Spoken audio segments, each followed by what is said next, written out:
This is the Qiewa QPower, an off-road beast of a scooter that's super fun and also goes 30 miles per hour in 5 seconds. In this review, we're going to cover performance, which is really the big story here, portability, ride quality, build quality, our testing of Qiewa's customer service, overall pros and cons on the scooter, and who the scooter is really for and who it is not for. This is Chuck Temple with Electric Scooter Guide, your leading, unbiased source for electric scooter reviews. If you like this video, please give it a thumbs up, and if you want to see more videos like this one, hit the subscribe button right now. So first, the basics. The scooter costs $2,099 on Amazon, and the link for that is in the video description. It has a claimed top speed of 55 miles an hour, a claimed range of 55 miles. It has massive 11-inch off-road knobby tires. It weighs 82 pounds. It has a massive claimed rider weight of over 600 pounds, which we are gonna test. At least we're gonna somewhat test that. And then finally, you can get an optional seat. That link is also on Amazon. In this review, we're gonna be comparing this scooter to 3 others.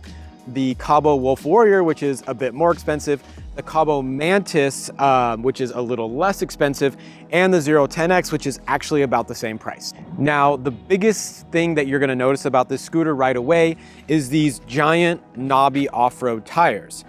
They're 11 inches, and they do a fantastic job of climbing hills, of going through rough terrain. It's one of the few scooters that really do have a legit off-road tire. Now, you can get this with on-road tires if you want.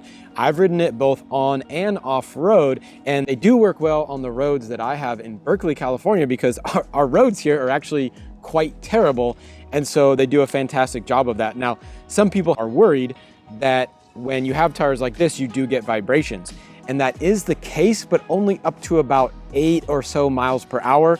After you hit 8 miles an hour, the vibrations get so fast and they're so small that you actually don't notice it at all. I don't.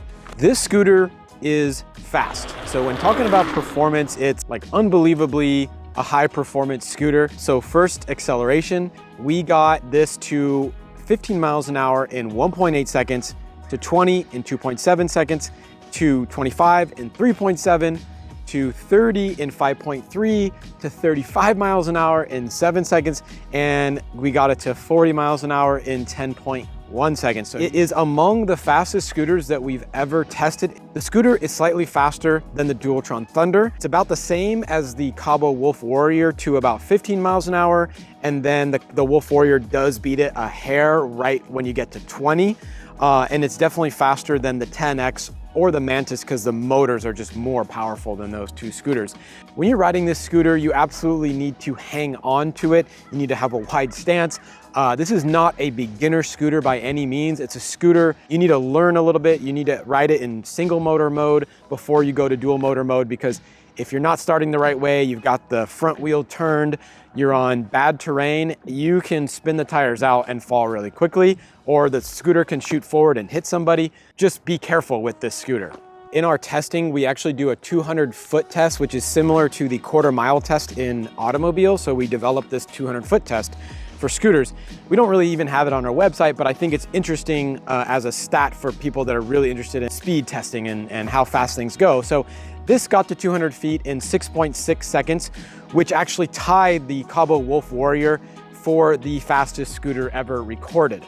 The other really awesome thing about this scooter, especially with the tires, is that it is a fantastic hill climber. We do a 200-foot, 10% average grade hill climb test, and this scooter climbed that hill in 7.5 seconds. This is a scary fast hill climbing scooter, and you gotta make sure you are not riding it like me right into an intersection. It matched the Wolf Warrior in terms of hill climbing ability, and it definitely beats the Mantis and the 10X. So braking performance. This is another really interesting one to talk about, because whereas normally fast braking means that the scooter is really safe, in this case, the braking is so fast and so good and so strong. If you have all the braking tuned to the highest level, so the electronic and the dual hydraulic brake, and you're not leaning back, even when you're going slow, you can tip over the handlebars because the braking is so strong on the scooter. It has dual hydraulic brakes, as you can see.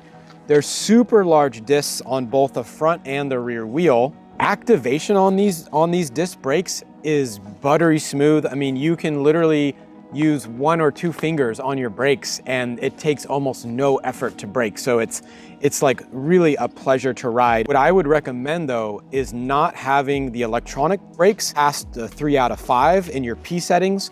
So just make sure when you adjust your P settings, I believe the default is a 3. I would leave it there. And if you're gonna go up, make sure to give the scooter a try first, because you'll get that jerk forward when the electronic brakes kind of kick in. And so if you're already stopping fast and then you get the big jerk forward because now the electronic brakes are on like super powerful mode, that is something to be careful about. So as you adjust the P settings for the brakes, just do it in steps and kind of test it out first. Otherwise, leave it at the default. You can even maybe tune it slightly lower and test that for yourself. But the scooter stopped in just 9.1 feet, which is the quickest braking that we've ever measured, period. And that was at the default electronic brake setting of a 3. Out of the box, 9.1 feet is the stopping distance from 15 miles an hour, which, you know, the previous record was set by the Skywalker 10S. And before that, the Qiepa GT50E. It's super fast, it's super strong, it's really easy to brake, and you need almost no effort to pull on these guys. I mean, you know, you don't have there's not a lot of travel actually on the brakes themselves. Now, range on this beast is pretty darn good. We got a range of 34.3 miles.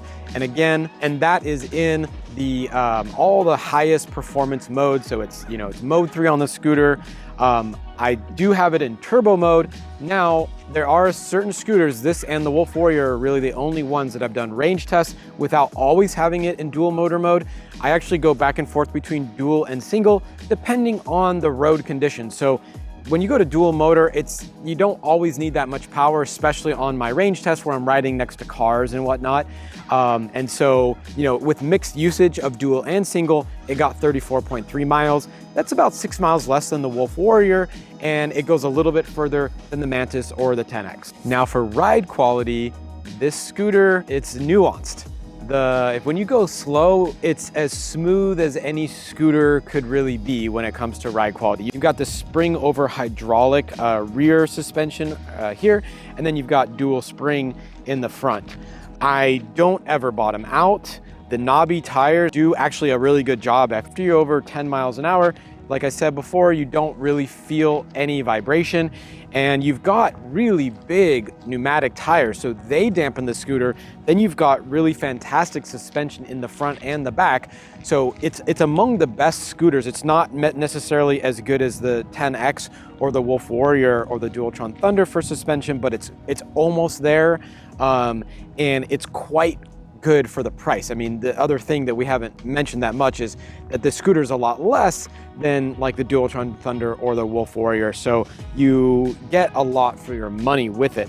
Now the deck size, you know, it could be larger, especially when you're going really fast. I can fit both feet. So if you look, you've got your stem collapsing lever right here, and you know, you can put your foot underneath it, I suppose. There's other decks on other scooters that are a little bigger, because you've got the fin in the back that's, you know, doesn't allow your back foot to go any further.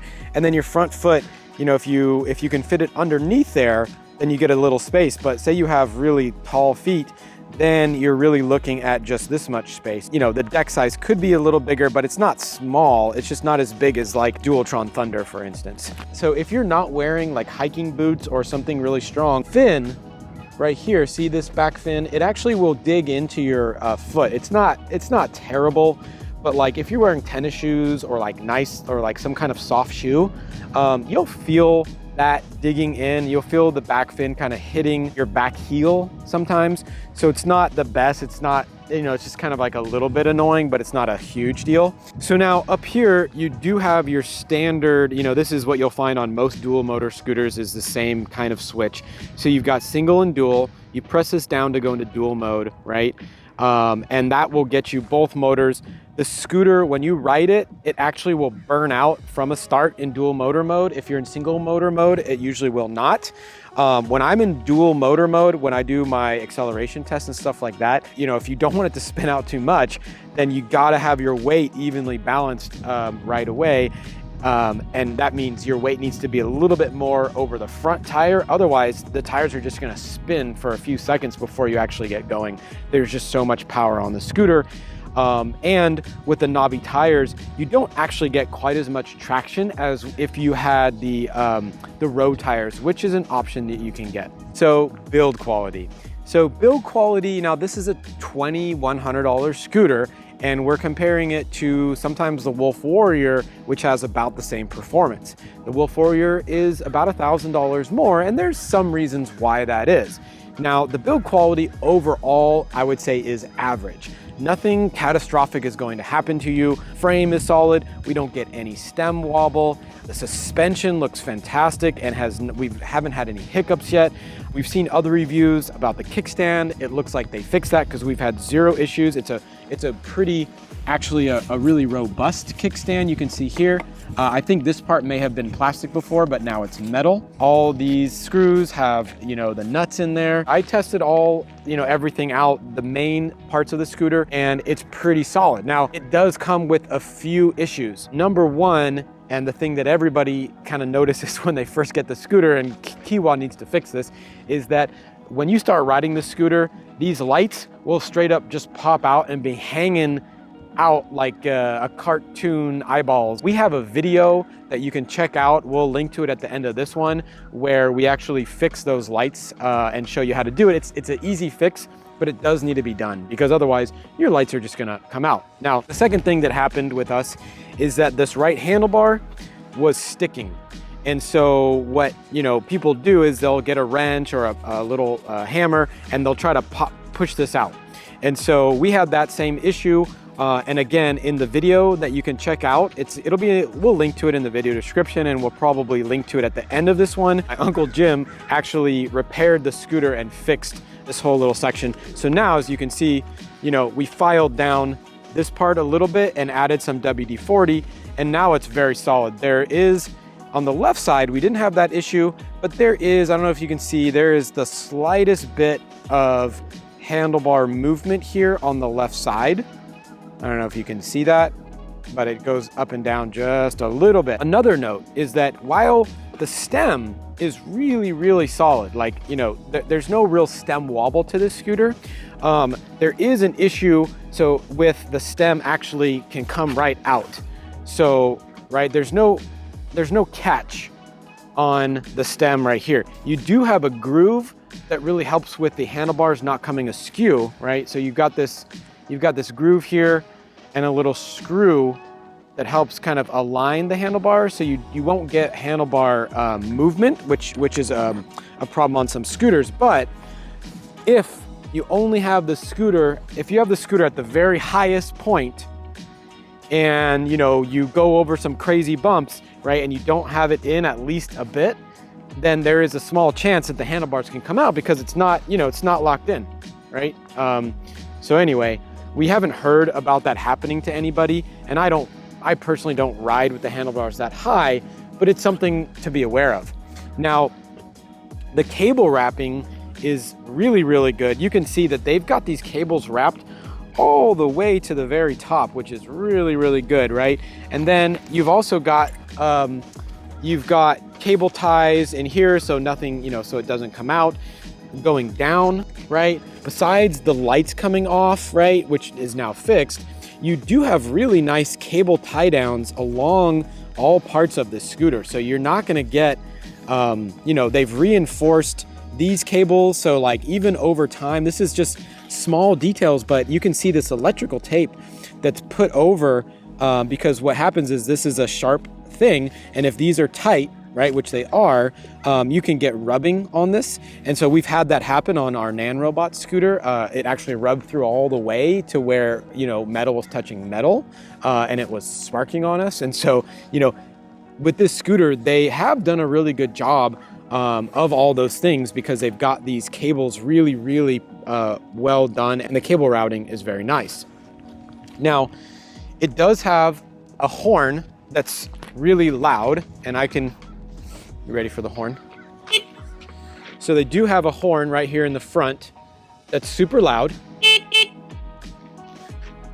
But as you can see, you know, there's no covering, and these wires can just, you know, they basically, look at, I mean, you can, they're not really well protected. So we would have liked to see more protection on the horn. We actually haven't had any issues with the horn, but like, you know, this thing, if it gets caught, this will just rip right out. It hasn't happened to us yet, but you know, that could be better. The lights on the scooter, they're real interesting. So we do have some cool front lights, and the switch is there, so it's real easy to get to. And the lights on the scooter, as you can see, they do interesting things. So right now I just turned it on once, and you've got a low amount of light on this one and a blinking bright on the right. So then if you turn it off and turn it on again, oops, it'll go to the next setting, which is both of them bright, which is kind of the one I want. And then the next setting is a blinking left solid right, which is, I think it makes sense, right? It's like this one can show the road and this one can alert cars, I suppose. And one more time, and you've got dual blinking lights. So let's see. And then you've got dual blinking lights slower in the next setting. Although they blink at different speeds all the time. This is real interesting how, I mean, I have no idea why this pattern of blinking exists. You know, and again, you don't have to use it. You can just have them on solid like this. So anyway, it's just a quirk of the scooter, but you can set it so that, you know, the lights are shining out all the time. And the lights do have a spray, so they're not really, they don't have like the optics that really point the lights of the scooter at one specific spot. They do spray out. So, you know, you don't have to like point it exactly perfectly at the ground when you're fixing it, because, you know, you get a wide beam array from the light. They're mounted a little bit low, so it would be wise to get a second light, especially if you're riding this fast, because when you're riding fast, you need more light and you need that light to shine out further. And so our favorite 750 watt lumen light is linked in the video description. I would actually still get that light. When I ride this at night, I use as much lights as I can. And then finally, you'll be able to see there is some deck lighting, some under deck lighting that's only about half the deck, but it's actually pretty nice because then cars can see you a little bit better. It lights up the ground for you. All right, and for safety, they did a good job here. You know, this folding mechanism works really well, and there's a secondary safety mechanism, this pin. So if you just like turn this pin, it slots in there, and then it actually disallows the lever from moving down, so you can't actually fold the scooter while you're riding. And any scooter that has something that you can push on while you're riding should have a secondary safety mechanism, right? Nobody's gonna ride with their foot on top of this thing. So that's actually really nice. Qiewa QPower scooter is advertised as IPX5.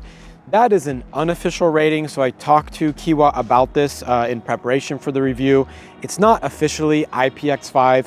What they did is, it's unofficially, so they wrote it through water and they tested it, and what they did is they're using waterproof glue on all of the deck areas. They said they have an anti-dust mat inside. I'm not really sure what that does. And other people have reported that, you know, rain is fine, but you don't want to submerge the scooter in water, but it is a good off-road scooter that can go through elements. Now, this is not a portable scooter, right? It weighs 82 pounds. It does have, you know, this fin or kick plate or whatever you want to call it, but it's also a handle. So when you want to carry it, you can carry it a little bit easier because you have a nice handle. So you don't have to kind of hold it from under the deck as much. And it also kind of keeps your hands from getting dirty when you hold it. I don't really like picking this thing up all that much, and I do live upstairs, so 80 pounds is a little too much for somebody, I think, that lives upstairs. But if you have a garage or you have an elevator, or you're using this as a weekend warrior or a rural commuter, right? Typically you can just wheel it into your garage, you're good to go. I live in Berkeley, I don't have a garage. Now, even though it weighs 82 pounds, which is kind of a lot, it does fold pretty small. It folds into a package of just 46 by 11 by 17 inches, and I'll show you how to fold it now. So it's typical of other scooters. So these pull out, right, like this.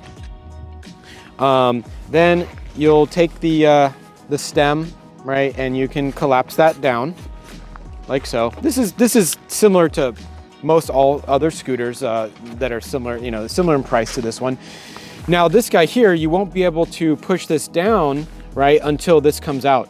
So it's a little bit more tricky, right? And so basically you kind of have to go with one hand and pull this out, right? And then you can push this down, but you also, and this is on most scooters, you also have to push this forward. So it's a little bit of a tricky kind of thing to collapse it, right? So let me show you again. So I use one hand and I'll pull this out and then I'll push this down, but you can't push this down unless you're putting pressure between the stem and the platform. You need a little bit of pressure separating these two like that, and then it comes out really easy. And that's the bolt that holds everything together, which is a really nice thick bolt, which is appreciated. Finally, the kickstand goes down, and what else is cool is that you do get the stem to lock in place. So if you did want to pick it up here, you can do that, and that does help with portability. So anyway, yeah, now you can pick up the scooter. I don't know who would want to do this. End up dropping it on your foot or something. And then to put it back up, right, it's actually a lot easier to put it back up. Again, you need to pull this pin out like this, right? You push this down, and then this bolt, right, will lock in. As you push this up, you should be able to hear it. There it goes.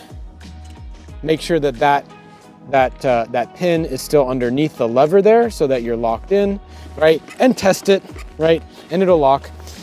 Handlebars pop up really nicely on their own, like that. And then for me, right about there is good. Done. Now, Qiewa as a company is based in Taiwan, actually in Taipei. They do have a warehouse and a service center in Chicago. And so when you do need support, you fill out their form online, and we did 2 anonymous tests. We did our first test 6 months ago, and we tested every single company that we could find, and we figured out how long it took them to respond. The link to that chart of everybody is actually in the video description. For Qiewa, it took them exactly 16 minutes to respond to us. We did another test actually just a couple days ago just to see if there was any difference, and we actually got a response to our anonymous request in 48 minutes. So Qiewa is helping customers. We've only heard good things about their customer service. So overall pros and cons. For the pros, this is the highest performing off-road scooter for the price that we have ever tested. It does well. There's quirks to the build quality, which we'll go into in the cons, but for $2,100, it is probably impossible to get this much performance overall in terms of the best in class, best ever braking, the tied for best ever hill climb, tied for best ever 200-foot test, almost the best total acceleration across the board all the way to 40 miles an hour. This is a massively amazing performance scooter, and at $2,100, I think it's unbeatable. The suspension is phenomenal. It's among the best we've ever tested. It's just a hair under the 10X, which is basically wrote the book on best suspension for electric scooters.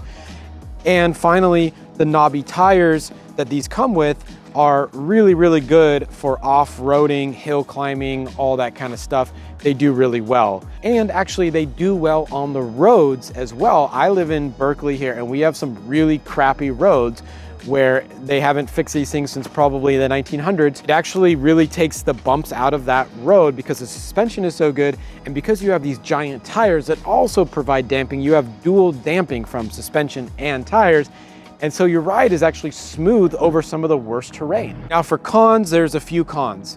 First thing is if you wear soft shoes, you'll get this back fin kind of digging into the back of your heel, which is annoying, but not a deal breaker by any means. The lights and the handlebar, you do need to fix those things out of the box. So, until Qiewa fixes them, you will need to re-screw in those lights and use a little Loctite. Again, it's probably a 5-minute repair. It doesn't really take many tools.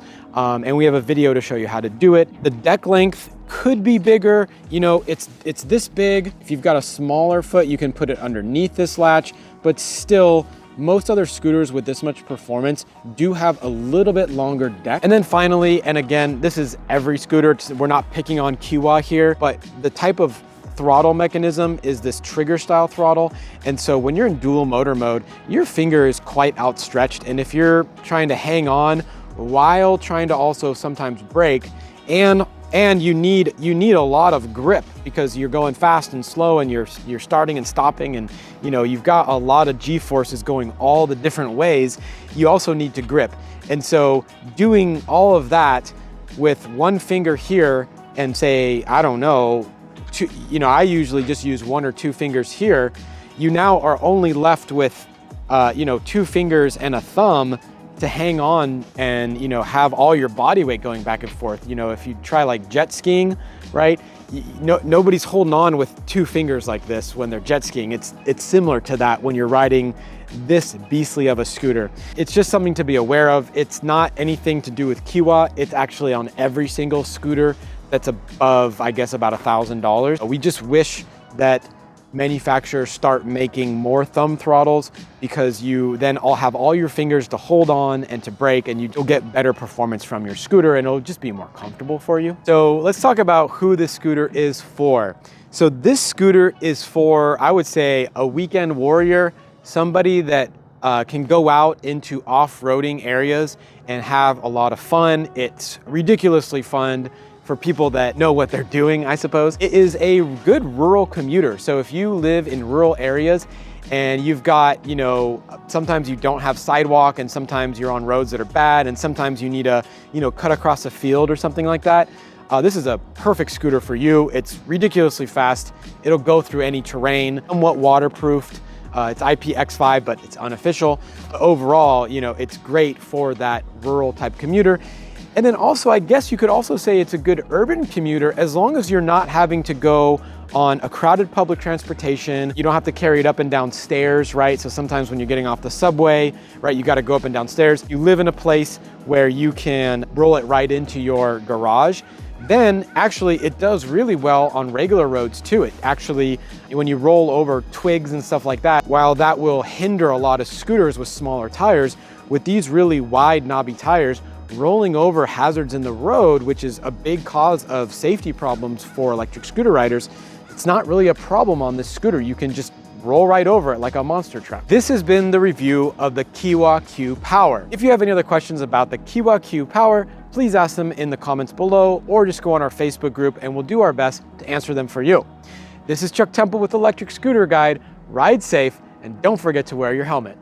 If you're interested in a scooter with nearly perfect build quality and bone-crushing power for about $3,000, check out our review of the Qiewa Wolf Warrior. And if you want a scooter with slightly less performance, but from a company based in the United States with US-based customer support, check out our review of the 010X.